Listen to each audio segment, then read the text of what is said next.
Ellos se movilizaban, luchaban y se comprometían. Ellos forjaron un país. Hoy, el desafío es nuestro, porque es esencial aprender del pasado. La Confederación de Organizaciones de Funcionarios del Estado te invita a desandar el camino para construirlo juntos. Me acuerdo bien de cada campaña y cada promesa, de los supuestos desterradores de la pobreza. A partir de este momento, CX22, Radio Universal, los invita a compartir La Voz de COFE. Le doy las gracias a mi memoria. Un programa producido por la Confederación de Organizaciones de Funcionarios del Estado. De darle un voto a los que te mienten y te saquean. Y ahora se quejan porque en la calle los reputean. Todas las novedades surgidas en el ámbito de la Administración Central y organismos del 220 desde la óptica de los trabajadores públicos en 60 minutos de comunicación.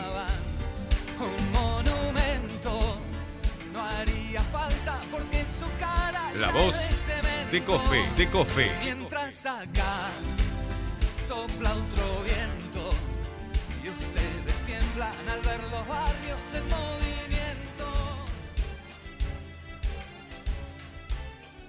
Mi trabajo son tus derechos. ¡Vamos arriba! Órale pues, para latinos y caribeños. Mi trabajo son tus derechos. Meu trabalho son seus direitos. Saliendo tempranito pa' la sala hospitalaria, al corralón a la escuela o a barrer tu propia cuadra. Soy estatal, soy empleado, servidor público, funcionario. Somos la misma clase, somos el mismo barrio. No te olvides, ay hermana, de aquella noche en la guardia. Llegaste con tu niña fiebrada, estabas desesperada. Fuimos siempre los de abajo, los que tendimos la mano. Somos la misma sangre, somos latinoamericanos. Mi trabajo son tus derechos, mi trabajo son tus derechos, mi trabajo son tus derechos, mi trabajo son tus derechos, mi trabajo son tus derechos, mi trabajo son tus derechos, mi trabajo son tus derechos. El futuro de nuestra familia defendamos cada día. Estamos juntos en vigilia, elevando las voces unidas. Que quepan todos los mundos en uno solo, no te sientas extranjero. Somos trabajadores del mismo pueblo, somos tus compañeros. Soy estatal, soy empleado, servidor. Muy buenos mediodías para todas y para todos. Como todos los sábados, 12:30 por 22 Universal, La Voz de COFE, con varios temas para el día de hoy. Un saludo para nuestro amigo Pablo Cabrera, que anda por Colonia y hoy no está con nosotros, no va a estar presente. Pero para arrancar tenemos varios temas. La seguridad social, tema de campaña política, tema de las próximas elecciones, soluciones, visión de los trabajadores. Vamos a estar hablando con Antonio Elías, que ya lo tenemos, el compañero Antonio Elías, economista, asesor de COFE, aparte de ser el director de INESUR, del Instituto de Estudios Sindicales Universindo Rodríguez, para que nos dé un poco cuál es la visión que tenemos al respecto. Vamos a estar hablando de otro tema que es importante y que también es parte de la campaña electoral. Tiene que ver con los funcionarios públicos, pero a su vez tiene que ver con las privatizaciones y las tercerizaciones en el Estado y en todos los ámbitos. Vamos a estar hablando con Ángela Mestoy sobre ese tema. Hubo una movilización hace unos días para que Ángel nos cuente en qué están, cómo se está moviendo todo eso, así que vamos a hablar. Mes de la diversidad. Hay una jornada importante sobre diversidad, el día 25, en la Federación de Funcionarios de Salud Pública. Vamos a estar hablando con el secretario nacional de formación de la Federación de Funcionarios de Salud Pública, con Víctor Martínez, para que nos cuente un poco de qué va esa actividad. Y también otro tema que es importante, esta semana es la semana de lucha por el medio ambiente a nivel mundial, donde han habido jornadas en varios países y se va a seguir desarrollando hasta el día 27. Sabemos que en Argentina va a haber una movilización muy importante el 27, también en España va a haber una movilización importante, en varios lugares hubo movilizaciones ayer. Es toda una semana de concientización por un tema tan importante y tan grave como es el tema del medio ambiente. Vamos a estar hablando con la compañera Ana de de Mobus para que nos cuente un poco y para ir cerrando ya a esa hora el programa La Voz de COFE. Para arrancar, los muy buenos mediodías para Antonio Lida. Turco, ¿cómo estás? Bien, muy bien, ¿y ustedes? Bien. Seguridad social, Antonio. Seguridad social, un tema de campaña política y un tema que de alguna manera ha estado en el tapete de todas las agendas de los diferentes partidos que se presentan o de los que tienen chance por lo menos de llegar a ser gobierno a partir del 1 de marzo. ¿Cuál es tu opinión con respecto a todo este tema? Sabemos que se han generado polémicas. Bueno, mira, empecemos por plantear de qué punto dónde nos ubicamos. Nos ubicamos que el tema de la seguridad social es un tema de satisfacción de necesidades de los trabajadores, en lo principal, satisfacción de necesidades de los trabajadores cuando dejan de estar en actividad. Y eso es un enfoque totalmente diferente a ubicar la seguridad social como un tema financiero que tiene que tener determinados equilibrios cuantitativos y que por tanto deja de lado ese primer aspecto. Y ahí tenemos una primera clara posicionamiento. Otra visión que también es desde donde nos posicionamos es el tema de la seguridad social es un tema en el cual hay aportes de trabajo, de capital y del Estado. En todos los países funciona con esa lógica. Entonces también nosotros nos paramos desde el punto de vista que la seguridad social, si hay dificultades financieras, las tiene que pagar el capital y no el trabajo. Y tenemos fundamentos para decir esto.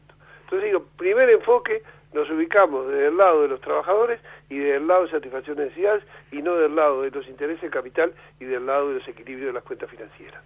Ese es un primer punto porque eso marca mucho la cancha, porque el discurso de los candidatos o de los asesores de los candidatos se centran básicamente en la mayoría o en la mayoría de los casos, hay algún caso que no, en la mayoría de los casos se centran en el tema cómo resolvemos un supuesto déficit de la seguridad social.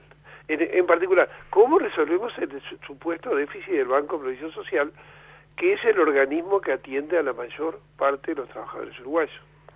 Entonces, se ubican en ese punto y lo plantean además como una cuestión inminente, hay que resolverlo ya, es un tema el primer tema del año que viene, propuestas diversas. Entonces digo, ahí hay un primer punto a señalar, no hay ninguna crisis inminente del sistema de seguridad social. Más, no solo no hay crisis inminente del sistema de seguridad social, sino que tanto lo ha planteado el ministro de Trabajo, Murro, como el presidente del Banco de Previsión Social, Evergali, como CIMBE, Centro de Investigaciones Económicas, en un trabajo muy fuerte que ha hecho, el tema de la seguridad social como tema de agravamiento por problemas demográficos, etcétera, y incremento del costo sería recién a partir de 2040. Entonces acá no hay nada emergente, urgente que haya que resolver. Segundo tema, la seguridad social no resuelve el tema fiscal. Es falso, porque se asume lo siguiente: si yo hago una reforma de la seguridad social, inmediatamente voy a tener una resolución del déficit fiscal, y no tiene nada que ver. ¿Por qué?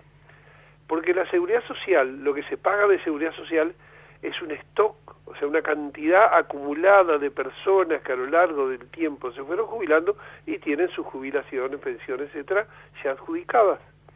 Las personas que entren con una nueva ley, supuestamente, como quieren hacer para bajar los costos de la previsión social, va a tener que aprobarse la ley, van a tener que ponerse plazos, y después, con cuentagotas, van a ir entrando a esta acumulación. O sea que el efecto sobre el déficit fiscal de una reforma del sistema jubilatorio se va a ver en muchísimos años.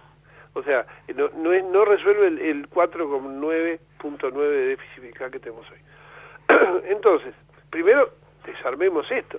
Ahora, ¿qué es lo que dicen? Tenemos que resolver el déficit fiscal, tenemos que resolver la crisis de la seguridad social, por lo cual vienen las posiciones. Planteos: aumentemos la edad de retiro. Cuanto más demore la gente en jubilarse, por un lado, aporta más tiempo al sistema, y por otro lado, empieza a cobrar mucho más tarde. Bueno, segundo planteo: obviamente acá hay todos unos temas para hablar de edad de retiro, de aumentar la edad de retiro, lo que significa una cantidad de profesiones, en una cantidad de personas que no pueden extender su edad de retiro, porque realmente no estarían en condiciones de hacerlo. Por lo cual hay una cantidad de gente que cuando llega a determinadas edades ya no se puede, ya no trabaja, no es que no se puede jubilar, no tiene trabajo, y entonces correr la edad jubilatoria es condenar a esa gente a situaciones de muchísima, de una situación muy grave en pobreza, su calidad de vida, de pobreza, seguro. de indigencia. Después la otra medida es, hay que reducir la tasa de reemplazo. ¿Qué es la tasa de reemplazo? Cuando uno se va a jubilar, según la cantidad de años trabajados y la edad, tiene una tasa de reemplazo, o sea, tiene un porcentaje sobre, en este caso, en la ley actual, en lo que está vigente, sobre los 20 mejores años o sobre los 10 últimos, más o menos así. Y entonces, ¿cuál es la tasa de retorno? 45 de reemplazo, 45%. Si uno tiene 60 años y 30 años de trabajo, lo que cobra es el 45% de los 20 mejores años o de los 10 últimos. Ahora, achicar eso y después va aumentando paulatinamente, porque el hecho de incentivar que la gente trabaje más años, el mecanismo es que por cada año que siga trabajando o por cada año que aumente en edad, va aumentando, para jubilarse va aumentando esa tasa de reemplazo a 46, 47, 48, hasta un límite cercano a 70. Entonces, cercano a 70 si trabajas toda la vida hasta los 70 años, digo, el tope. Entonces, ¿qué es lo que pasa? Eso también es muy negativo para los trabajadores. ¿Cómo se va a reducir eso? Ya es bajísimo. O sea, imagínense que de su sueldo, para que tengan una idea, cobrar el 45%. Con suerte, pues si tiene un sueldo alto y antes ganaron poco, es menor todavía. Tercer planteo. El tercer planteo tiene que ver con el salario básico jubilatorio. ¿Qué es el salario básico jubilatorio? La suma, o sea que en este caso el salario básico jubilatorio, decía yo, es 20 años, o los 20 mejores o los 10 últimos, y ahora también plantean que sean todos los años. ¿Cuál es el problema de todos los años? Que cuando uno ingresa a trabajar, gana muy poco, al final en general gana muy poco, o sea, como uno tiene como una curva que en las edades medias es donde gana más, en general, pero además si considero todos los años, por ejemplo, las mujeres tienen hijos, y en los periodos que tienen hijos en general no trabajan, y además hay momentos después que tienen los hijos, reingresar al mercado de trabajo les lleva tiempo, o sea, y además tienen tareas de cuidado, por lo cual no van a tener un salario básico jubilatorio de todos los años, sino de algunos, que con este sistema de los 20 mejores, todos estos otros que no podían trabajar por diversas razones, no incidían en su jubilación. Entonces, está también el otro problema muy serio de la gente precaria, o sea, los tercerizados y que están en situaciones de trabajo precario. Obviamente, si uno considera toda su vida de trabajo, va a ser poquísimo. Si uno selecciona a los mejores, de alguna manera les está considerando en algo la dificultad. Pero a este modelo, que es la discusión permanente, vamos a hacer estas tres cosas, y era más o menos el discurso proveniente. Empecemos por decir, porque hay que ser justo en cuáles son los términos de las cosas. El contador Danilo Astori, ministro de Economía del Frente Amplio, que es el que hace 2 años que está diciendo que hay que hacer esta medida de ajuste, no estas en particular una tras de la otra, sino hay que reformar el sistema de seguridad social. Luego, en el camino ese se suben todo candidato que hay, salvo el único candidato que yo escuché que no planteó eso fue Abella, que no dijo eso, dijo todo lo contrario. Todos los demás candidatos de alguna manera, con matices más o menos, están planteando esa necesidad de reforma del sistema. Pero cuando uno decía, bueno, estamos dando esta pelea, apareció un nuevo elemento que es peor, que estos que ya decíamos que eran malos, que eran todos los que hablamos hasta ahora, eran perjuicio de los trabajadores. Antes de hablar de la nueva propuesta, quería señalar que lo que deberían pagar, y por qué decía yo que tiene que pagar ese capital, porque los trabajadores pagamos 15% de aporte a la Seguridad Social. Y los empresarios, en el caso de industria y comercio, que son el 65% de los trabajadores de la masa salarial que recibe el EPS, los empresarios pagan 7,5%, la mitad. Aportan eso fue la un acuerdo, mitad por ¿verdad? los trabajadores. Eso fue una resolución del gobierno del Frente Amplio de cuando se hizo la reforma tributaria, en esa política de aumento, de generar toda la lógica esta de que captar inversión. Entonces no solo se generó una reforma tributaria dual, favorable al capital, como se ha dicho un montón de veces y todos lo sabemos, el 90% de esos impuestos a la reforma dual a las personas físicas lo pagan los trabajadores, estadísticamente, no es un numerito cualquiera. En ese momento decidió bajar lo que era un aporte de 12,5 a 7,5.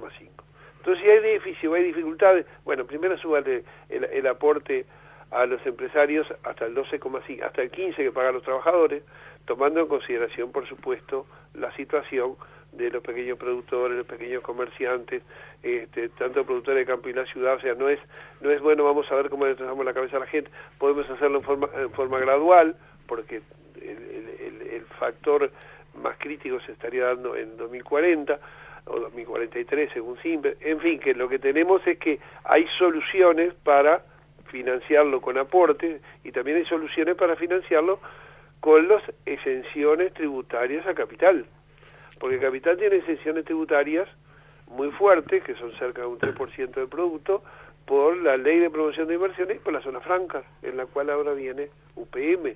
Entonces, bueno, se dice, eso están aprobadas y no se pueden reducir. Bueno, podemos dejar de aprobarlas en el periodo de tiempo que tenemos, ir bajando la carga, que es para las arcas fiscales, estar no cobrándole. Pero olvidaba decir también, omitía decir también que desde el punto de vista de los aportes, hay una cantidad de exenciones en los aportes de los empresarios muy importantes, que también habría que revisarlas todas ellas para que el aporte a la seguridad social de los empresarios, del capital, sea mucho mayor, al igual que también sea el aporte mayor al Estado en la parte tributaria, porque una de las tres formas de financiamiento de la seguridad social es el aporte del Estado a través de rentas generales. En este caso hay impuestos como el IVA. Entonces, una cosa más, te puedo preguntar algo. ¿Qué papel juega en esto la Caja Militar? Bueno, toda la discusión en la Caja Militar no la nombra. A ver, toda la discusión se basa, porque todo lo que estoy hablando se basa en el Banco de Previsión Social. El tema de la Caja Militar es un tema no resuelto, y voy a aclararte una cosa. En el 2005 el Frente hizo un acuerdo con el Fondo Monetario en el cual iba a hacer una reforma, la Caja Militar, la Caja Policial. La reforma de la Caja Policial la hizo, iba a hacer una reforma también en la Caja Bancaria, iba a tomar una serie de medidas. La única que no se tomó fue con la Caja Militar. ¿Por qué? Y porque los señores militares tienen las armas y tienen el poder, y entonces obviamente el candidato a presidente, Manuel Ríos, es uno de los que salió públicamente hace muy poco, un año y medio, a cuestionar que se afectara la Caja Militar cuando las jubilaciones de la Caja Militar se dan con muy pocos años de trabajo y en condiciones de prácticamente el 100% de la jubilación de los oficiales, del salario de los oficiales. O sea, es todo un tema que lo ubicaste muy bien acá. El tema no es el BPS, el tema es el sistema en su conjunto y el tema es el equilibrio. Pero vuelvo al asunto que estaba tratando. Bueno, ¿cuál es la nueva propuesta, el nuevo invento? El nuevo invento se llama generar en el Banco de Previsión Social algo así, o sea, formalmente se llama ese modelo sueco, lo habrán leído los compañeros que escuchan. Entonces el modelo sueco tiene cuentas, se dice nocionales, no nacionales, nocionales, que son cuentas personales. Cada uno de nosotros registra lo que va ganando. Aclaración, ya existe la historia laboral, por lo cual ese dato ya lo tenemos todos. Entonces con esos recursos se van actualizando y se consideran como si fuera una FAP. O sea, esos recursos se van actualizando. Al final de la historia laboral, de la historia de la vida activa, sea en algunos casos planteado por una edad de retiro, en otros casos porque tiene un monto acumulado suficiente, se le va a aplicar, y ese es otro tema clave, se le va a aplicar una tasa ficta, todo es cuenta ficta, porque no hay, es en el sistema de reparto, o sea, no están invirtiéndola en ningún lado. Esa cuenta ficta se va acumulando, con lo cual se eliminó la tasa de reemplazo, se eliminó los 20 mejores años, se eliminó el salario básico obligatorio, y lo que hay es un acumulado de dinero individual. A ese acumulado de dinero individual se le va a poner una tasa ficta para calcular lo que habría para repartir, igual que la SAFAP, lo que habría para repartir en los años de vida que le queden a la persona según la esperanza de vida. Turco, me queda una cosa más, dale. para terminar, así no la hago más larga. ¿Cuál es el problema gravísimo, además de todo esto? Que la SAFAP también tiene una tasa de interés técnico. Esa tasa de interés técnico, que es sobre el dinero acumulado por las personas a lo largo de los años, se le va a aplicar para saber cuánto es el monto a distribuir. Esa tasa de interés bajó del 3% al 1,5%, subió, volvió a bajar, y ahora está en 0,73%. Cada vez que baja la tasa de interés técnico, baja lo que sería la renta vitalicia de los que están en la SAFAP. Entonces eso es una arbitrariedad brutal, y la tasa ficta que aplicarían en ese sistema de modelo sueco también va a ser una arbitrariedad, porque en los dos casos se hace para que no pierdan, en un caso el Banco de Seguros no pierda, y en el otro caso para que el sistema financiero se mantenga, el sistema financiero, el sistema de seguridad se mantenga en equilibrio. Todo el paquete es contrario a los intereses de los trabajadores, y no tenemos duda que hay que enfrentarlo. Turco, vamos a hacer un programa especial de esto. Me interesa, por lo menos a mí, tener mucho más desarrollado todo esto, que lo tiraste a la carrera y que nosotros hoy estamos cortos de tiempo, pero si te parece, o sábado que viene o el otro sábado, hacemos un programa especial sobre seguridad social, un tema importantísimo y que va a estar definido el 27 de octubre de acuerdo a quién sea el que se lleve los laureles, o en noviembre quién sea presidente de la República y quién sea que nos gobierna. Es un tema importantísimo, Turco, te prometo. O este sábado, si te parece bien, lo coordinamos la semana. Ni el sábado ni el otro. Bueno, entonces para el otro, país, para el que estés. Para el que estés, ahí está. Un abrazo. Abrazo grande, buen fin de semana. No, estuvo bárbaro. Buen fin de semana para vos, muchas gracias. Gracias a ti, chao, chao. Seguimos desde 22 Universal, tenemos que hablar con el compañero Víctor Martínez para que nos cuente sobre la actividad que se va a estar desarrollando el día 25 a partir de las 19 horas en el local de la Federación de Funcionarios de Salud Pública, en Arenal Grande 1685, donde hay 4 panelistas que van a estar hablando sobre un tema que está en el tapete, sobre un tema que hace poco se estuvo cuestionando, una de las leyes que regulan, precisamente la ley trans, que regula un poco para, de alguna manera, hacer un poco más equitativa con algunas de las cuestiones que pasan, no solo en la sociedad uruguaya, sino en la sociedad a nivel mundial, pero en ese sentido va a haber un taller importante, y vamos a hablar con Víctor Martínez, que es el secretario de formación de la Federación de Funcionarios de Salud Pública. Víctor, muy buenos mediodías para vos, ¿cómo estás? Buenos días, Danu, para ti, para toda la audiencia. Un placer enorme poder conversar contigo. Así es, estaba escuchando en la presentación, el próximo miércoles 25, en nuestra casa, en la sede de la Federación de Funcionarios de Salud Pública, en Arenal Grande 1685, se va a estar llevando un taller impulsado por esta secretaría sobre el taller de abordaje a la salud en la diversidad sexual.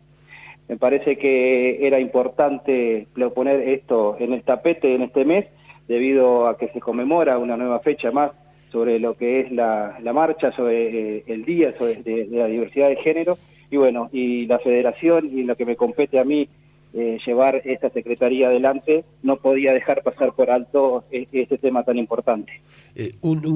Vos acabas de asumir, ¿verdad? Acabas de asumir la nueva dirección. Primero, las felicitaciones por, no sé si felicitarte o desearte muy buen trabajo, porque sabemos que, primero, el sindicato más grande de COFE, con unos 18.000 afiliados más o menos, un trabajo arduo que se tiene que dar no solo en Montevideo, sino en todo el país, y una secretaría que tiene nada más y nada menos que la responsabilidad de formar y de ayudar a la formación de los compañeros militantes y de todos los trabajadores y trabajadoras en general de un sindicato tan grande, Víctor. Entonces arrancás con una actividad tan importante como esta, y una actividad tan sentida que tiene que ver con un montón de temas, que tiene que ver precisamente con la diversidad y eso abarca un tema grandísimo que se tiene que tratar de una manera seria, de una manera competente, así que, bueno, eso desde acá.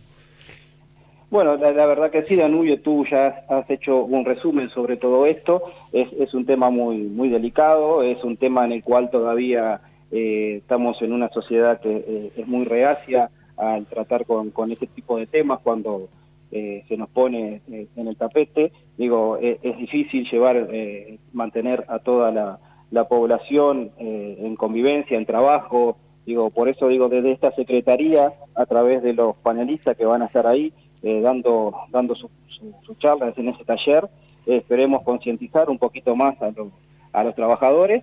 Y bueno, como decías tú a lo primero, digo, estamos fresquitos, esta Secretaría de Formación de la Federación que tiene un debe, que estuvo por mucho tiempo inactivo, desde que el momento que nos presentamos, nos postulamos para asumir una responsabilidad a nivel de directivo nacional de la Federación. Una de las cosas que marcamos siempre fue poder tener la posibilidad de esta Secretaría de Formación para no solamente poder formar a los compañeros en todo lo que tiene que ver a la herramienta sindical, sino todo lo que tiene que ver también con la parte académica, con lo que es el día a día y el rol que cumple cada uno en su trabajo, para poder darle las armas necesarias para poder defenderse.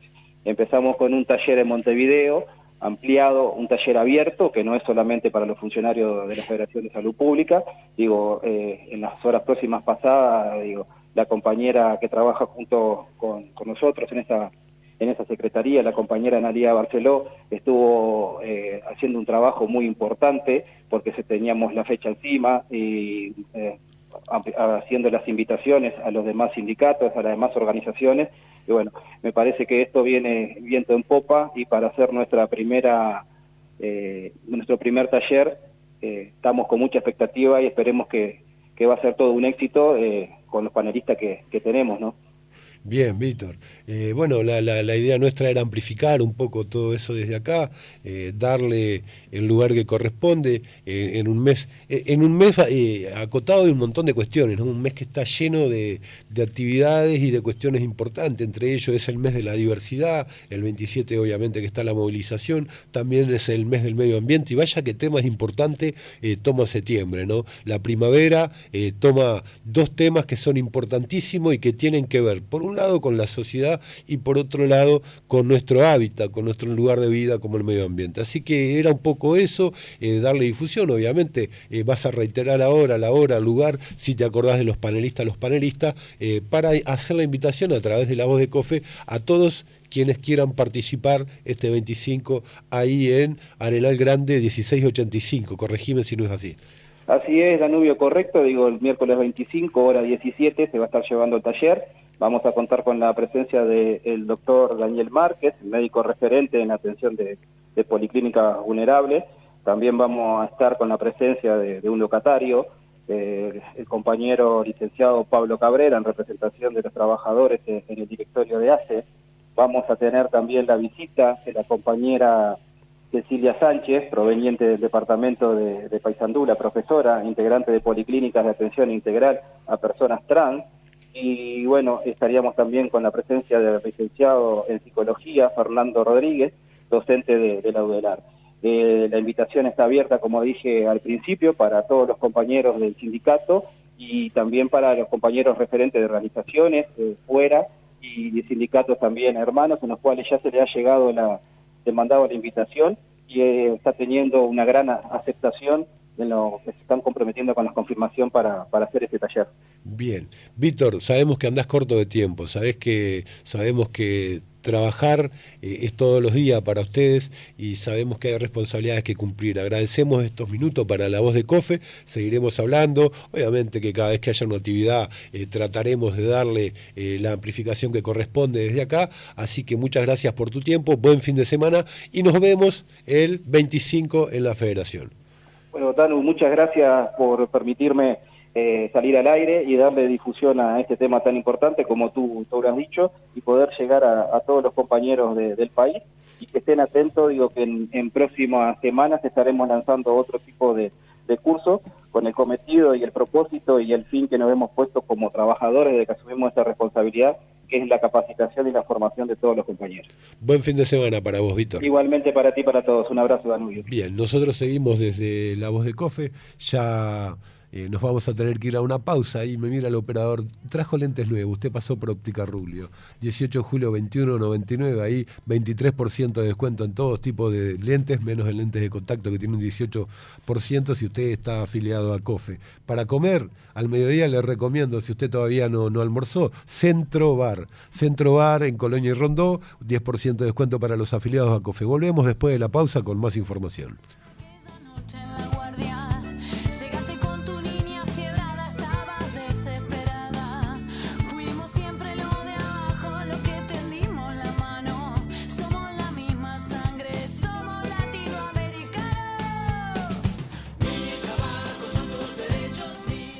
Trabajo son tus derechos. ¡Vamos arriba! Órale pues, para latinos y caribeños. Mi trabajo son tus derechos. Meu trabalho son seus direitos. Saliendo tempranito pa' la sala hospitalaria, al corralón, a la escuela o a barrer tu propia cuadra. Soy estatal, soy empleado, servidor público, funcionario. Somos la misma clase, somos el mismo barrio. No te olvides, ay hermana, de aquella noche en La Guardia. Llegaste con tu niña fiebrada. Continuamos por 22 Universal, ya en la última media hora de La Voz de COFE. Vamos a estar hablando con el compañero Ángel sobre otro tema. Decíamos hoy temprano al principio de la audición, uno de los temas de campaña, uno de los temas que tiene que ver con condiciones de trabajo, tiene que ver de cómo se ha venido profundizando en este país las tercerizaciones, tanto a nivel estatal como a otros niveles, y para eso hablamos con el compañero Ángel Amestoy, para que nos cuente un poco, ya que hace unos días hubo una movilización importante exigiendo precisamente terminar con la precarización laboral, terminar con el tema de las tercerizaciones. Ángel, muy buenos mediodías para vos, ¿cómo estás? Buen día, Danubio, y buen día a todas las compañeras y compañeros de La Voz de COFE. ¿Cómo estás? Bien, acá estamos. Contanos. Bueno, efectivamente, como tú decías, en la semana tuvimos una movilización para poner de nuevo sobre el tapete en la agenda pública todo el tema que tiene que ver con las tercerizaciones, que es una clara opción por precarizar el trabajo, precarizar las condiciones, flexibilizarlas, volver a ponerlo en la agenda, porque a veces se invisibilizan estos temas y estamos hablando de más de 100.000, solo en el Estado, más de 100.000 trabajadores que sufren esas condiciones. La intención era, bueno, justamente presentar una nota en Presidencia de la República, cosa que hicimos, y más que nada, dar toda la información a nivel de los trabajadores y la población en general, ¿no? Porque es un tema que nos afecta a todos, no solo a los trabajadores que de esta manera se ven precarizadas sus condiciones de trabajo. Y teniendo en cuenta que en la campaña electoral de cara a octubre y a noviembre, los diferentes candidatos han dicho algunos de ellos, de bajar 50.000 puestos de trabajo, otros hablan de que el peso del Estado cada vez es más grande, y uno de los temas que no se nombra es, bueno, está bien, el peso del Estado es grande, ahora cuando tercerizamos, cuando contratamos una empresa para que lleve adelante servicios que deberían de estar en manos de funcionarios permanentes, estamos agrandando mucho más el peso del Estado, estamos generando pérdidas muy grandes al Estado, porque las empresas se llevan su ganancia, como tiene que ver, precarizan el trabajo, pagan mucho menos y terminan en estas condiciones, ¿verdad? Sí, claro, y ese peso del Estado lo paga toda la población, y una cosa lógica, ¿no? Estamos creando plusvalía donde no debería existirla. Eso para empezar a hablar, más allá de las condiciones de trabajo. Y por otro lado, también que vemos programas que se ponen a la opinión pública, programas de partidos políticos, donde nos plantean reducir los puestos de trabajo, eso de la mano también con flexibilizar, cambiar de alguna manera, según el programa que tú leas, todo el tema de seguridad social, y parece que la única forma que se les ocurre de ajustar las cuentas del Estado es que paguen los trabajadores. Nosotros como COFE, como PCNT, absolutamente todos, siempre hemos planteado que ya es hora, va siendo hora que en este país pague el capital, ¿no?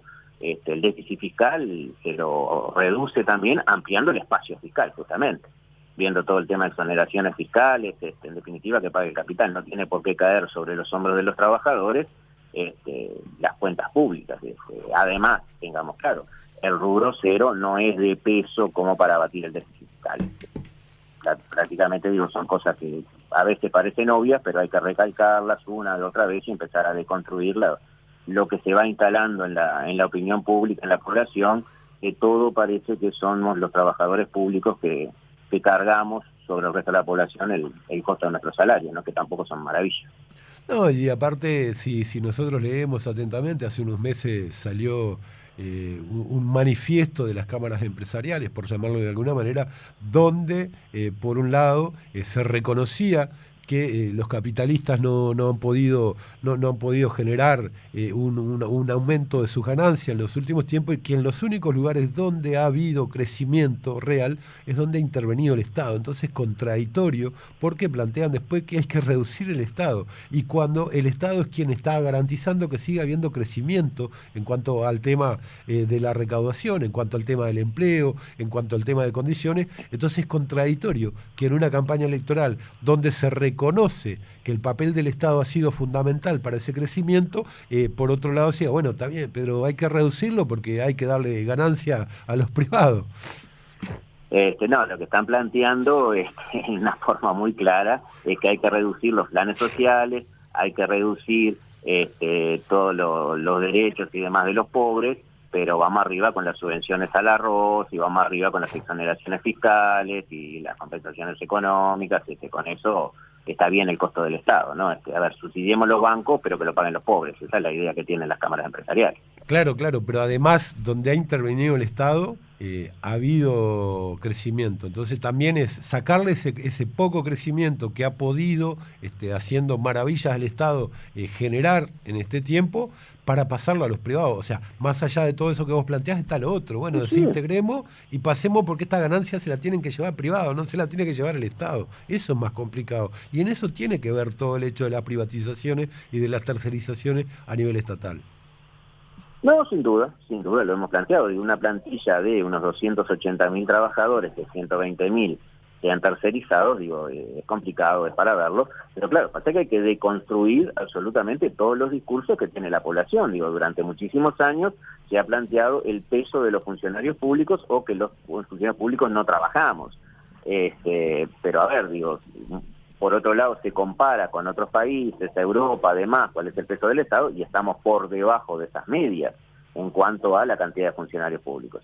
Y por otro lado también, que si ha crecido el número corriente de funcionarios en el Estado, también las áreas que ha crecido, que es salud, que es educación, que es seguridad.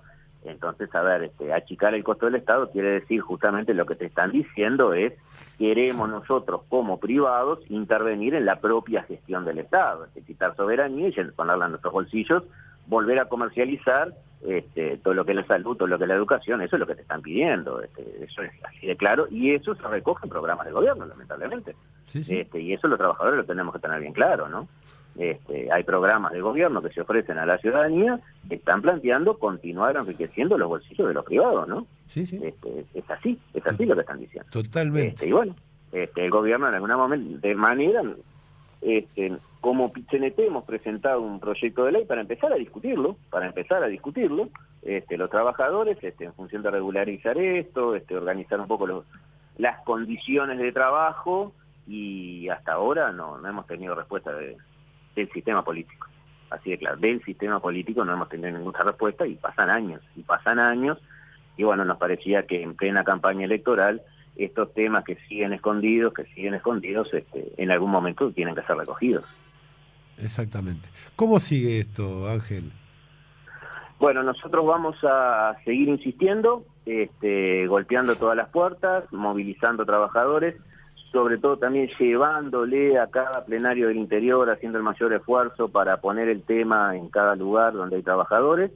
La semana próxima tenemos una reunión confirmada con la Comisión de Legislación Laboral de Diputados, que se reúne especialmente, más allá del receso, la idea es que vuelvan a discutir y que nos expliquen a ver por qué se sigue con la intención de poner dineros del Estado en manos de empresas privadas, porque en definitiva estamos hablando de eso, y si no es una manera de achicar el déficit fiscal también, quitarle la ganancia a los empresarios, ¿verdad? Y a su vez, digo, eso generaría mayores salarios con menos costo para el Estado y es de alguna manera también distribución de riqueza. Exactamente. Bueno, Ángel, gracias por tu tiempo. Vamos a seguir hablando de este tema. Seguramente tratemos de hacer un programa especial para hablar del tema de las tercerizaciones y las privatizaciones, como ya lo hemos hecho en La Voz de COFE, pero en un mes tan importante, en realidad en estos 2 meses, mes y medio que queda de cara a las elecciones nacionales, es importante que la población, que los trabajadores conozcan las propuestas de los trabajadores para de alguna manera también tomar conciencia de qué significa todo esto. Bien, bárbaro. Y a las órdenes de Rubio, y gracias por la llamada. Buen fin de semana para vos, Ángel. Nosotros seguimos desde La Voz de COFE, vamos a hablar con la compañera Ana de MOUS para hablar del otro tema importante del mes que tiene que ver con nuestro hábitat, que tiene que ver precisamente con medio ambiente, que tiene que ver con todo lo que está pasando y cómo está de alguna manera repercutiendo en la vida el tema del medio ambiente, que tiene que ver también con lo que pasa en Uruguay, que tiene que ver con los agrotóxicos, que tiene que ver con la segunda planta de UPM, que tiene que ver cómo esto incide en nuestro medio ambiente, cómo termina de alguna manera generando el deterioro que se viene dando a nivel no solo de Uruguay, sino a nivel mundial. Hace poco algunos informes hablaban del recalentamiento que se da en las aguas de nuestras playas, hablaban de la muerte de especies. Pasó el año pasado, durante toda la época estival, el tema de las cianobacterias en nuestras playas, y todo eso de alguna manera se tiene que ir tomando conciencia. Ayer hubo una movilización importante en nuestro país, va a seguir habiendo movilizaciones a nivel mundial en todos los países durante esta semana. Culmina en algunos lugares con movilizaciones importantes el día 27, precisamente en defensa del medio ambiente, y de todo eso hablamos con Ana. ¿Cómo estás, Ana? Muy buenos mediodías para vos. Hola, ¿qué tal? Buenos mediodías para ustedes. Como ustedes saben, yo soy integrante de una coordinación nacional que se llama la Coordinación Nacional contra UPM. Y nosotros lo que hicimos ayer fue apoyar esta marcha con nuestras reivindicaciones especiales, digamos. La marcha de ayer forma parte de una protesta global para que los gobiernos hagan algo contra el cambio climático. El tema del cambio climático, para poner un poquito en contexto, se viene tratando desde hace más de 30 años a nivel del mundo entero. Lo que pasa es que los gobiernos reunidos en la Convención de Cambio Climático desde 1992 vienen bloqueando cualquier tipo de acción para evitar el cambio climático. Los gobiernos del norte básicamente no pueden reducir el uso de combustibles fósiles porque no han querido, porque las empresas petroleras norteamericanas no quieren dejar de ganar dinero y otras empresas europeas también relacionadas con el petróleo o con los usos del petróleo también. Entonces lo han dicho durante todos estos años muy claramente: esto nos puede afectar la economía, entonces no lo vamos a hacer. Muchos gobiernos del sur, como es el caso uruguayo, tienen planteado, bueno, nosotros no tenemos fuerza suficiente para ir en contra de los gobiernos del norte, entonces lo que podemos hacer es que nos tiren con un poco de plata, con lo que tengan por ahí, y nosotros hacemos como que hacemos algo. Y en realidad tampoco hacen nada. No es un caso exclusivo de Uruguay, sino que básicamente la mayoría de los gobiernos están en esa tesitura. Si es que estamos en la situación que estamos desde el punto de vista climático por culpa de los gobiernos del norte, bueno, ustedes usaron de más, ahora nosotros también queremos usar un poco de más de todo el dióxido de carbono que se puede tirar a la atmósfera, para poder seguir nosotros también un poco en esa línea. De hecho, nadie quiere parar. Y la reacción esta de los jóvenes, que son muy jóvenes, pudimos constatarlo ayer porque los acompañamos en la marcha, muchos de ellos son gurises, y algunos gurises chicos, que fueron con sus padres, porque querían participar de esto, y tienen ese tipo de reivindicaciones que vos estabas comentando. Tienen claro que hay un problema con el cambio climático, y que también tienen claro que se está acabando el tiempo para hacer algo, y que los gobiernos no han hecho nada. Nosotros, como decía, desde la coordinación aportamos nuestra parte, que tiene que ver con el cambio climático, y elaboramos una declaración de apoyo a esta iniciativa, con lo que tiene que ver con Uruguay. Por ejemplo, una de las cosas que manifestamos es que no podemos permitir que en el Uruguay se sigan acrecentando los monocultivos forestales, cuando está probado que los monocultivos forestales se establecen en ambientes naturales, que son verdaderos sumideros de carbono, o sea que han acumulado dióxido de carbono durante siglos y que lo tienen retenido en el suelo, así sea porque son montes naturales o porque son praderas, que es nuestro principal ecosistema.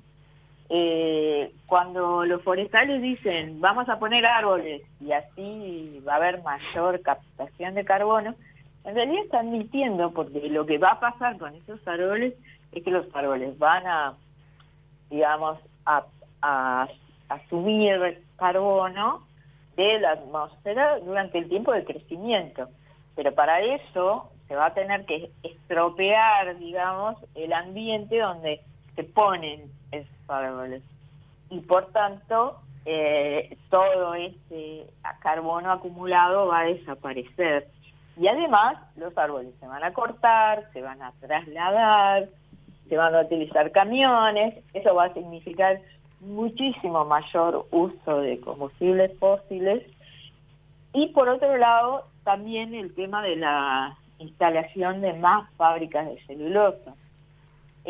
Muchos países del norte se plantearon en determinado momento en las negociaciones internacionales sobre cambio climático que para reducir ellos sus emisiones de carbono, que de eso se trata todo, que cada país reduzca sus gastos en emisiones, y eso quiere decir hay que cambiar la forma de vivir, pero no la individual, sino cambiarlo desde una norma que lo exija para que todo el mundo tenga conciencia de lo que está pasando. Ese es el gran kit de la cuestión. O sea, los gobiernos se las han enseñado para que la gente no llegue a este estado con problemas muy graves en el cambio climático, o que devienen del cambio climático, y recién estamos como que, bueno, ahora pasan cosas, pero pasan cosas desde hace mucho tiempo, y los científicos preveían que iban a pasar. Y como lo decía, los gobiernos del norte muchas veces han dicho, bueno, si nosotros tenemos que reducir las emisiones, se las pasamos al sur. Y eso es lo que han venido haciendo. Porque en gran parte este establecimiento de fábricas de celulosa en el sur y de mucha industria en el sur también tiene que ver con estas obligaciones de reducir emisiones en el norte.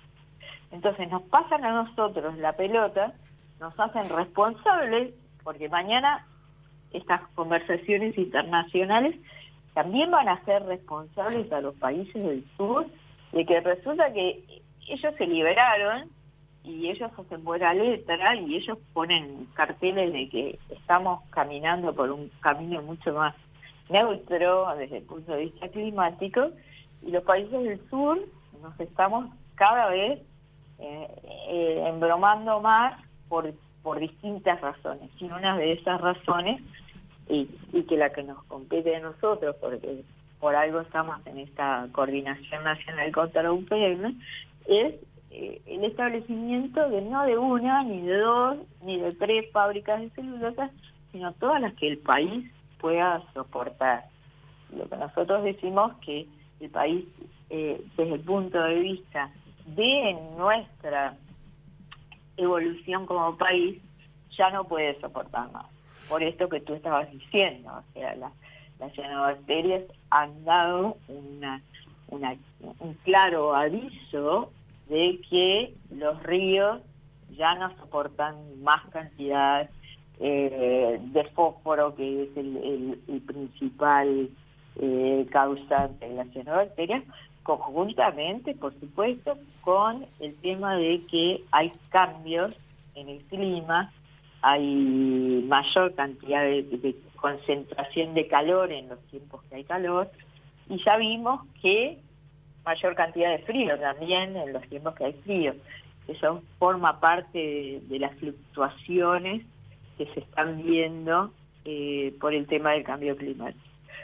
Lo de ayer fue una marcha bastante particular, llena de gente joven, llena de consignas en contra de no hacer nada por el cambio climático. Como tú bien decías, algunos de los carteles decían no queremos más muertes de especies. Parecen eslóganes que no tienen nada que ver con nosotros, con nuestra actividad diaria, con la defensa del trabajo y con la defensa de los sindicatos y los derechos de la gente, pero sí concluyen en un punto, y es que los desastres climáticos cada vez mayores van a afectar cada vez a mayor cantidad de gente, y seguramente la gente más afectada va a ser la gente que menos tiene, porque eso ya está visto en estos últimos años. Si hay alguien que se va a ver afectado con el tema del agua, es la gente que menos tiene, porque hoy en día comprar agua embotellada para una casa de familia, se necesita tener un sobresueldo para hacerlo. Hay gente que eso no le afecta y compra agua embotellada para todo el mes, y la mayoría de la gente del Uruguay en realidad no puede hacerlo. Entonces son un montón de problemas. Cuando hay inundaciones, la gente que más se va a ver afectada es la gente que menos tiene, porque la gente que tiene otros recursos se va a poder salvar, va a poder ir a otros lugares. Cuando vienen las afectaciones de las cianobacterias, por ejemplo, y dejan poblaciones sin turismo, esa es una palabra muy grande, pero hay cientos de miles de casas, de casitas que se alquilan en verano, de gente que o hace su negocio, su pequeño negocio con esa casa, o gente de Montevideo que no tiene opción para irse a otro lugar y hace verano en las playas de Montevideo o en las playas de Canelones. Bueno, si nosotros afectamos toda el agua de Montevideo y Canelones, obviamente que dejamos sin playa a la gran mayoría de la gente que no tiene escapatoria y no tiene otros lugares a donde ir, ¿no? Sí, bueno, eso es un poco el resumen de bajado a tierra de esta consigna grande contra el cambio climático, ¿no? Sí, claro, pero hay una cuestión que creo que es central, ¿no? Todo eso no soluciona el problema, porque por más que compres agua, el problema va a seguir estando. Por más que tenga plata para irte a veranear a otro lugar que por ahí por ahora está bien y se pueda veranear, tampoco vas a solucionar el problema. El pasar el problema al norte al sur tampoco es una solución. El otro tema es, sí, ha generado a través de la economía, a través de lo que tiene que ver con un acuerdo de libre comercio que se está por firmar entre Mercosur y la Unión Europea, ha generado que en la Unión Europea abran los ojos y digan, bueno, no vamos a firmar el acuerdo porque en Brasil pasa que están prendiendo fuego la Amazonia, en otros países pasa que no se respeta, obviamente que son intereses económicos. Ahora, la solución a todo esto, mejor dicho, el gran cambio que se tiene que dar, se tiene que terminar, me parece a mí, se tiene que terminar con la acumulación de medidas de riqueza que termina esclavizando la tierra y sacándole la producción que no puede dar la tierra, ya no la puede dar, y que para lograr esa producción se tiene que seguir de alguna manera rompiendo, desarmando, generando todo lo que se está generando y que obviamente que pasa en nuestro país y que pasa a nivel mundial. Entonces creo que eso es un poco lo central de lo que es la marcha, si bien nosotros tenemos cuestiones particulares, hoy es UPM, ahora si mañana logra la movilización popular parar UPM y viene otro tipo de depredación ambiental, no sigue siendo lo mismo. No hay que terminar con el modelo de explotación, no hay que terminar con la usurpación que lleva el capitalismo y de alguna manera llevarse la cuestión primaria de nuestra tierra a otros lugares. O sea, a ver, hay un extractivismo muy jodido a nivel de América Latina, un extractivismo que termina favoreciendo al norte, pero solo con frenar determinadas cuestiones no lo terminamos. Me parece que es un proceso más amplio que tiene que ver precisamente con el modelo del capitalismo, que es quien termina arrasando nuestro lugar donde vivimos, ¿verdad? Exacto. O sea, totalmente de acuerdo. Esto no termina ni empieza en UPM. Lo que nosotros estamos tratando de hacer es de hacer visible ese modelo extractivista a través de lo que está pasando con UPM. Pero como vos bien decís, el extractivismo tiene que ver con muchísimas cosas que pueden pasar en los países donde llega este capitalismo salvaje a apropiarse de cosas que no son suyas, porque abajo de llenar el país de monocultivos existe de que se están llevando agua, se están llevando riquezas, se están llevando tierra fértil que va a quedar infértil, y si se va esta empresa, por supuesto que va a venir otra a plantear algo parecido. Y justamente de lo que se trata es de tomar conciencia que así y de este modo no podemos sobrevivir mucho tiempo más, porque todo está acumulando para que sea creciente el tema del cambio climático.